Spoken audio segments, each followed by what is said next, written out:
12ই জানুয়ারি Daspur bus stand সংলগ্ন স্থানে দ্বিতীয় বর্ষে আমরা কজনের উদ্যোগে স্বামী বিবেকানন্দের 163তম জন্মদিবস উপলক্ষে দুস্থ মানুষদের মধ্যে শীতবস্ত্র বিতরণ করা হয়েছে। উপস্থিত ছিলেন প্রাক্তন শিক্ষক মানবেন্দ্র চৌধুরী, তাপস পোড়েল, আইনজীবী উমাশঙ্কর ব্যানার্জি, সাহিত্য অনুরাগী নবীন বেরা, সমাজসেবী নীলমণি মুখার্জি, সজল সরকার, বাদল সামন্ত, প্রদীপ দাস, শিখারানী মণ্ডল, রবীন্দ্রনাথ অধিকারী, শান্তিগুরু চক্রবর্তী প্রমুখ। এছাড়াও অনেক সদস্য। অনুষ্ঠান সঞ্চালনায় ছিলেন সাহিত্য ও সংস্কৃতি অনুরাগী দিবাকর দে। তথ্য ও রিপোর্টে ও লাইভে গঙ্গাধর রায়, সংবাদ পাঠে আমি কৌশিক সরকার, ঘাটাল বার্তা। পাচ্ছি হাতের মধ্যে পয়সা আসছে, শুধু উল্টো পাল্টা জায়গায় আমরা যদি পয়সা না খরচ করি, খুব সত্যি কথা, মেয়েরা পারবেন সংসারটাকে ঠিক জায়গায় রাখতে, যে পুরুষরা যেন নেশা গ্রহণ করে মানে নিজের যুদ্ধ হয়েছিল এবং সিরাজদৌল্লা আমাদের মির্জাফরের সহায়তায় পরাজিত হয়েছিলেন বাংলা, বিহার, উড়িষ্যার নবাব।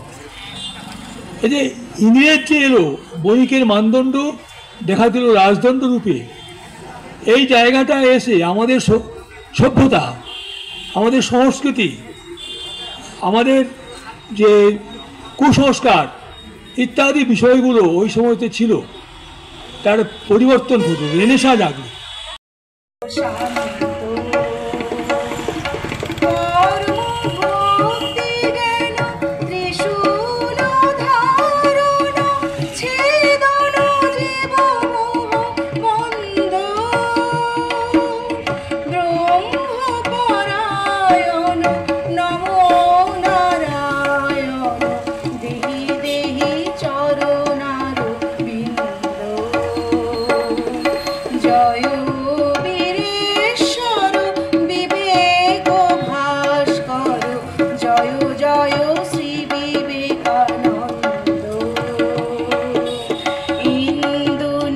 করতে চাইছি, স্বামীজি বলেছিলেন, হে ভারত, ভুলিও না অঙ্ক, মুচি, মাছর তোমার ভাই, তোমার রক্ত। এ হিম্মত, এই কথা বলার, এত বড় কথা বলার মানুষ সারা পৃথিবীতে নেই, ভারতবর্ষ দূরের কথা। নতুন ভারত বেরিয়ে আসুক মুচি, মালা, মাথারের বস্তি থেকে, বেরিয়ে আসুক চাষি ল্যাঙলের ফলা থেকে। নতুন ভারতকে বের করতে বলেছেন, নতুন ভারত চেয়েছেন, আর দাসত্বের শৃঙ্খল থেকে মুক্তি। এখানে সবাই বক্তারা বলেছেন, বিস্তারিতভাবে আমি যাচ্ছি না, শুধু একটা কথা বলতে চাই, আমরা যদি বিবেকানন্দকে না জানি আমরা ভারতবর্ষকে জানবো না। ভারতবর্ষকে জানতে হলে বিবেকানন্দকে জানতে হবে। একে অপরের পরিপূরক। আমরা 23শে জানুয়ারি করবো নেতাজি সুভাষচন্দ্র বসুর জন্মদিন, 129তম, যার আদর্শ ছিল সুভাষচন্দ্র বোস। আমাদের দাসপুরের ভূমিপুত্র পদ্মনাথ ভট্টাচার্য হাসতে হাসতে ফাঁসির দড়িটা গলায় দিয়েছিলেন, আদর্শ ছিল বিবেকানন্দ। মাস্টার সূর্য সেন আত্মবলিদান দিয়েছেন, আদর্শ ছিল বিবেকানন্দ। সুতরাং বিবেকানন্দ যদি না থাকতো ভারতবর্ষ স্বাধীন হতো না, আমরা ব্রিটিশদের কাছ থেকে মুক্ত হতে পারতাম। অনেক বড় ইতিহাস, অনেক বড় জার্নি। খুব ভালো লাগছে 12ই জানুয়ারির অনুষ্ঠান আমাদের দাসপুরে ছিল না। যারা উদ্যোগ নিয়েছেন তাদেরকে সশ্রদ্ধ অভিনন্দন, তাদের পাশে থাকার এবং সহযোগিতা করার অঙ্গীকার। আগামী দিনে, আগামী বছর আজকের এই 12ই জানুয়ারির দিনকে আরও বড় করে, আরও নতুন নতুন আঙ্গিকে তারা উদযাপন করতে পারবেন, আমি এই আশা এবং প্রত্যাশা ব্যক্ত করে যারা এখানে আছেন সবাইকে অংশগ্রহণ করার জন্যে, অনুষ্ঠানটিকে সাফল্যমণ্ডিত করার জন্যে যারা যারা এসেছেন সবাইকে আমি আমার অন্তরের অন্তঃস্থল থেকে অকৃত্রিম অভিনন্দন এবং ভালোবাসা জানিয়ে আমি অতি সংক্ষেপে আমার বক্তব্য শেষ করে দিলাম। আমি আশা করব আগামী দিনে আরও বড় অনুষ্ঠান হবে, আগামী বছর আলোচনা হবে। ধন্যবাদ। এবং আমার সামনে আগত যে সমস্ত মা, বোন, ভাইয়েরা, দাদারা, আমার চেয়ে যারা বয়সে বড়, এবং এখানে ব্যবসাদারগণ, পথ চলতি মানুষগণ, এবং এই মাইকের আওয়াজ যতদূর যায় প্রত্যেককে যথাযোগ্য শ্রদ্ধা, সম্মান এবং আমার অন্তরের অন্তঃস্থল থেকে তাদেরকে প্রণাম জানিয়ে আজকের এই শুভ দিনে খুবই সংক্ষিপ্তভাবে কয়েকটি কথা বলতে চাই। আজকের এই দিন অত্যন্ত পবিত্র দিন। 1863 সালের 12ই জানুয়ারি এই বাংলার বুকে যিনি দেশ ও ভারতবর্ষের এবং গোটা বিশ্বের কাছে ভারতবর্ষকে পরিচিত করেছিলেন, তিনি আর কেউ নন, তিনি নরেন্দ্রনাথ দত্ত। তিনি পরে স্বামীজি বিবেকানন্দ হয়েছিলেন। সেই স্বামীজি যার সম্পর্কে বলতে গেলে অতি সংক্ষেপে কিছু বলা যায় না, যার চিন্তা, যার দর্শন সারা বিশ্বের বুকে ভারতবর্ষকে মহিমান্বিত করেছিল, তিনি আর কেউ নন, তিনি স্বয়ং স্বামীজি বিবেকানন্দ।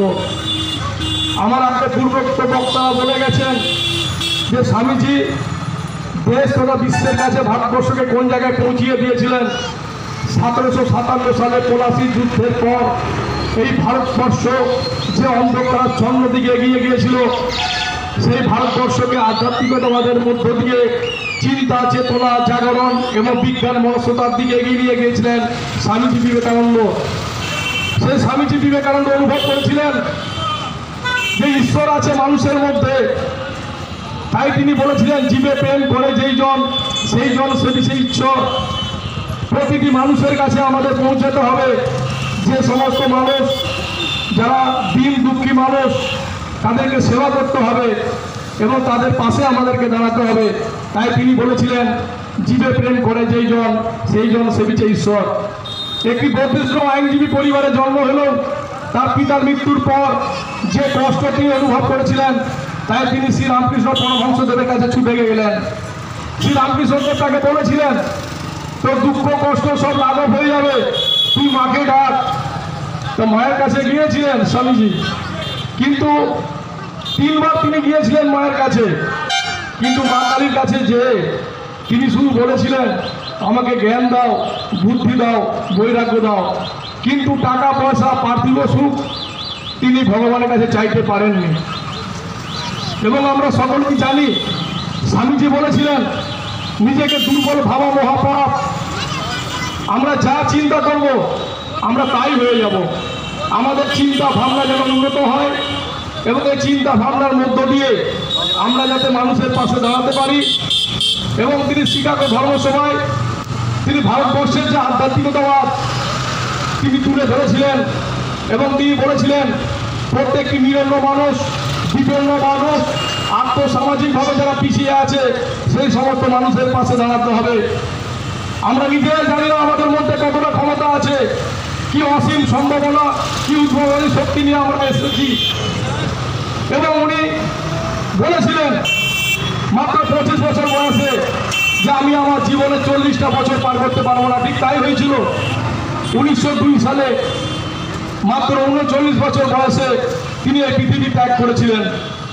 ভাবুন তো, আর 11 দিন পরে আর এক মহামানবের জন্মদিন, নেতাজি সুভাষচন্দ্র বসু, কিন্তু তাকেও আমরা পূর্ণ জন্ম পাইনি। মাত্র 48টা বছর তিনি এই পৃথিবীতে ছিলেন। কিন্তু এই স্বামীজি এবং নেতাজি তাদের যে কাজকর্ম, আমি নেতাজির কথা আজকে বলছি, সামনে 23শে জানুয়ারি আসছে। এই নেতাজি স্বামীজির আদর্শে অনুপ্রাণিত। তিনি স্বামীজিকে গুরু মানতেন। এই সেই ভারতবর্ষ যে আধ্যাত্মিকবাদ এবং বিজ্ঞানবাদকে এবং হিন্দু ধর্মকে ভারতবর্ষের তথা সারা বিশ্বের জায়গায় নিয়ে গিয়েছিলেন। এবং সেই থেকে আমাদেরকে শপথ নিতে হবে আজকের দিনে